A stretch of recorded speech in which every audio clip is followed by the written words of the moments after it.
नमस्कार पशुपालक भाइयों, आप सभी का स्वागत है हमारे YouTube channel Priyanka Dinu dairy farm में। तो दोस्तों, आज हम आए गिर सोमनाथ जिले में और यहाँ इस फार्म पे है। इस फार्म की लोकेशन जानते हैं भैया से। छोटे भैया है हमारे साथ में। तो इनके पास में कितनी भैंस है जाफराबादी नस्ल की, तो पूरी डिटेल ये देंगे और कैसे क्या ये केयर करते हैं अपने पशु की, कितना लीटर दूध देने वाली भैंस है यहाँ पे, पूरी डिटेल सहित आज का वीडियो होने वाला है। तो आप वीडियो पे लास्ट तक जरूर बने रहें। अगर आप हमारे पेज को सब्सक्राइब नहीं कर रखा है तो आप हमारे पेज को सब्सक्राइब कर लीजिए और वीडियो यहीं से स्टार्ट करते हैं। नमस्कार भैया। नमस्कार। आपका नाम बता दीजिए। मेरा नाम आशीष है। अच्छा, और आपका प्रॉपर एड्रेस? हमारा प्रॉपर एड्रेस माधोपुर गांव, तलाला गिर के पास, गिर सोमनाथ जिले में। गिर सोमनाथ जिला है और तलाला गिर के पास में माधोपुर गांव का नाम है। अच्छा, तो अभी टोटल आपके पास में कितनी भैंस है? हमारे पास टोटल 65 से 70 भैंस है। अच्छा, 65-70 के करीब भैंस है। तो उसमें जैसे कि कटेड़िया भी बहुत सारी देखने को मिल रही है, तो कटेड़िया और भैंसे दोनों है ना? दोनों कटड़िया और भैंसे दोनों है। दोनों की संख्या 65-70 के करीब है। तो दूध देने वाली टोटल कितनी भैंस है? दूध देने वाली 20 भैंस है। अच्छा, 20 भैंस है। कितना लीटर दूध होता है? दूध 80-85 लीटर दूध होता है। अच्छा, 80-85 लीटर दूध होता है पूरे दिन का या नहीं, एक टाइम का? एक टाइम का होता है। पूरे दिन का देखे तो कितना लीटर हो जाता है? 160-70 ऐसे हो जाता है। अच्छा, 160 या 70 के करीब दूध हो जाता है पूरे दिन का। बंदी पे जाता है या डेयरी में जाता है? वो हमारे घर की डेयरी है, आधा वहाँ जाता है और दूसरी डेयरी पे डाल देते हैं। अच्छा, तो किस रेट में जाता है दूध? वो फेट के भाव हिसाब से होता है। तो अभी लीटर की प्राइस कितनी रहती है? लीटर की प्राइस 50-60। अच्छा, जितना फेट और इतने दूध। अच्छा, उस हिसाब से जाता है ना। तो 50-60 इससे ज्यादा भी हो जाता होगा। 65 के करीब भी चला जाता होगा। ज्यादातर हमने इधर बहुत सारी डेयरियां विजिट की है, तो उन्होंने बोला जैसे कि फेट अच्छी आ जाती है तो 60-65 के बीच में दूध चला जाता है। तो 60-65 के हिसाब से देखे तो पूरे महीने का बिल कितना बन जाता है? पूरे 10 दिन का बिल होता है। हाँ, 10 दिन का आता है। कितना आता है 10 दिन का? 1 लाख जितना आ जाता है। अच्छा, 1 लाख के करीब आ जाता है। तो पूरे महीने का 3 लाख के करीब बिल हो जाता है। 3 लाख करीब हो जाता तो है। सारा खर्चा निकाल के कितनी बचत हो जाती है? ओ आधा। अच्छा, 50% खर्चा हो जाता है और 50 बच जाता है।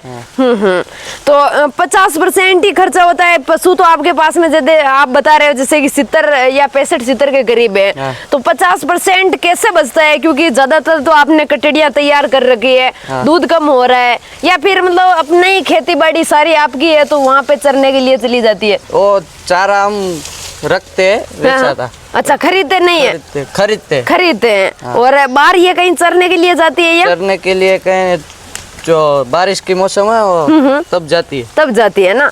तो अभी देख लो 50% बच रहा है आपको, है ना। बाकी इस फार्म पे आप देख सकते हो काफी सारी कटेड़ियां हैं, आपको विजिट करवाते हैं और भैंसा भी बहुत अच्छी है। इस फार्म पे पहली बार हम देख रहे हैं कि जितनी भैंस है उससे डबल कटेड़ियां हैं यहाँ पे। बहुत ही अच्छी कटेड़ियां तैयार कर रखी है इन्होंने। बाकी दूसरे फार्म पे हम विजिट करते हैं तो भैंसे ही देखने को मिलती है, क्योंकि ब्रीडिंग का काम भी साथ में चल रहे हैं। तो ये सभी भैंस है इधर। तो ये कितना लीटर दूध देने वाली भैंस है आपके पास में? 6 से 7 लीटर। अच्छा, 6 से 7 लीटर दूध देती है। 6 लीटर से कोई भैंस कम नहीं है? नहीं। तो अभी सारी भैंस यहाँ पे ये हरा चारा डाल रखा है ना? हरा चारा गन्ना डाल रखा है। अच्छा, गन्ना डाल रखा है। तो पूरा गन्ना खा लेती है? हाँ, ये सब गन्ना खा जाती है। और वो पीछे के बाड़े में अभी वो गुड़ का मेल होता है ना। हाँ, गुड़ बनता है ना फैक्ट्री में। अच्छा, उसका मेल आता है, वो भैंस खाती है हमारे दूसरे वाड़े में अभी आई। अच्छा, दूसरे वाड़े में। तो यहाँ पे फैक्ट्री है पास में? फैक्ट्री है यहाँ पे पास। तो उससे कोई दिक्कत नहीं होती है भैंस को? अच्छा होता है, हेल्थी अच्छा है ना, हेल्दी, शरीर के लिए अच्छा है पशु के लिए। और दूध भी बड़ा देता है और तगड़ा होता है पशु। अच्छा, तो इसलिए मतलब बाहर चली जाती है भैंस उसको? वो वाला दूसरे वाला, वो वाड़ा है ना। बाकी अभी दिन के टाइम में रोज आप इनको ये गन्ना डालते हो? तो ये सभी पशु को फीड कितना खिलाते हैं और कौन सा खिलाते हो फीड आप? हम कपासिया खली आती है वो फीड खिलाते हैं। अच्छा, कपासिया की खल खिलाते हैं। इसके अलावा दूसरा वो भूसा आता है ना गेहूं का। हाँ, वो आटा आता है। गेहूं का आटा और कपासिया की जो बिनोला की पापड़ी आती है, वो 2 प्रकार का फीड ये खिलाते हैं इनके फार्म पे जितने भी पशु दूध देने वाले हैं उनको। तो कटड़ियां तैयार कर रहे हो तो उनको फीड खिलाते हो दाना? हाँ, वो जो ब्रीडिंग के लिए तैयार करते हैं ना, उसको फीड खिलाते हैं। कितना खिलाते हैं उनको? उसको थोड़ा थोड़ा खिलाते हैं। अच्छा, थोड़ा थोड़ा खिलाते हैं तो भी मतलब 1 किलो के हाँ, करीब 1 है ना? किलो के आसपास। और चारा कितनी बार डालते हो? चारा ये 3 बार डालते हैं। अच्छा, 3 बार डालते हो, सुबह में, दिन में, शाम को? अभी डाल दिया। हाँ हाँ। और शाम को डाल देते हैं। अच्छा, शाम को डाल देते हैं और सुबह में डालते होंगे सुबह एक को बार। डालते हैं। अच्छा, 3 बार। और पानी कितनी बार पिलाते हो? पानी वो कुंडा होगा है, उसमें मोटर चालू रखते हैं। अच्छा, चालू ही रखते हैं, इनका जब मन होता है तब पी लेती है ना, क्योंकि ज्यादातर पानी आराम खुला से ही रहती है, हम बांधते ही नहीं इसको। अच्छा, खुले ही रहती है ना, तो पानी पीती रहती है और दूध भी काफी अच्छा रहता है, पानी पीने से दूध अच्छा निकलता है। और अभी आप देख सकते हो सभी भैंसे आराम से खा रही है, गन्ना, पूरा गन्ना डाल रखा है। कटिंग नहीं करते इसकी? नहीं, कटिंग नहीं, वो सब खा जाती है। अच्छा, सब खा जाती है ना। ये कितने दिन का होगा कटिंग की हुई गन्ने की? कितने महीने का ये पौधा है? ये पौधा है 10 एक महीने का। अच्छा, 10 महीने का है ना, तो भी पूरा खा जाती है? वो पूरा खा बिल्कुल भी नहीं रखती है? नहीं, वो ज्यादा आता है ना तो बच जाता है, जो कम आता है ना तो सब खा जाता है। अच्छा, कम होता है तो सब खा जाती है, और ज्यादा डाल देते हो तो वो थोड़ा थोड़ा झूठा रख देती है ना। इस प्रकार से आप देख सकते हो। और भी इनके फार्म पे कटड़ियां हैं, आपको विजिट करवाते हैं इधर। काफी अच्छी अच्छी कटड़ियां इन्होंने तैयार कर रखी है। तो इनको कितने महीने तक दूध पिलाते हो आप? उसको हम 6-7 महीने तक दूध पिलाते हैं और फीड देते हैं। अच्छा, 6-7 महीने तक दूध पिलाते हो और उसके बाद में दाना ना खिलाना स्टार्ट कर देते हो, है ना? तो आप देख सकते हो कितनी अच्छी अच्छी कटड़ियां हैं, देख लो, एकदम ब्रीड वाली है सारी। तो ये बुल से क्रॉस करवाते हो या सीमेन वगैरह? बुल से है ना। तो अभी ये कटड़ियां कितने साल की होती है तब आपके फार्म में कंसीव हो जाती है गाभिन? ये हम 3-3.5 साल के होते हैं ना, तब गाभिन कराते हैं। अच्छा, 3-3.5 साल में गाभिन हो जाती है। ये कटड़ी कितने साल की है? ये 2.5 साल की। अच्छा, 2.5 साल की ना। हाँ। 3 साल के करीब होती है तब कंसीव हो जाती है।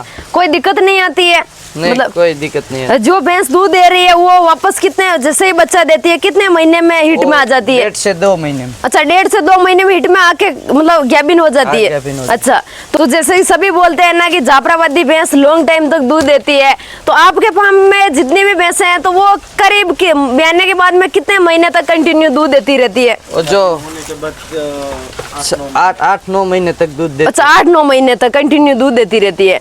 और मतलब बीच में छोड़ना पड़ता है या नहीं छोड़ना पड़ता है? और जैसी भैंस ऊपर है, डिपेंड है। अच्छा, जैसी भैंस होती है तो छोड़ना पड़ता है, लेकिन नहीं छोड़ना पड़ता। अच्छा, तो कितने बंदे होके 70 पशु को संभाल रहे हैं? हम 3-4 भाई है। अच्छा, 3-4 भाई है, सभी मिलकर संभाल रहे हैं ना। तो दोस्तों, यहाँ पे काफी अच्छी डेयरी फार्मिंग की जा रही है, बहुत ही अच्छे अच्छे पशु है और साथ में कटड़ियाँ भी बहुत अच्छी अच्छी तैयार कर रहे हैं। तो अब बहुत सारे भाइयों का कमेंट आएगा कि इस फार्म पे कटड़ी है तो हमें लेनी है, तो उसके लिए? नहीं, सेल के लिए। अच्छा, सेल के लिए नहीं है ना, तो यहाँ पे सेल के लिए नहीं है। बहुत सारे भाई बोलते हैं कि हमें कटड़ियाँ चाहिए, पर इधर कोई कटड़ी सेल नहीं करता है, भैंस ही ज्यादातर सेल करते हैं।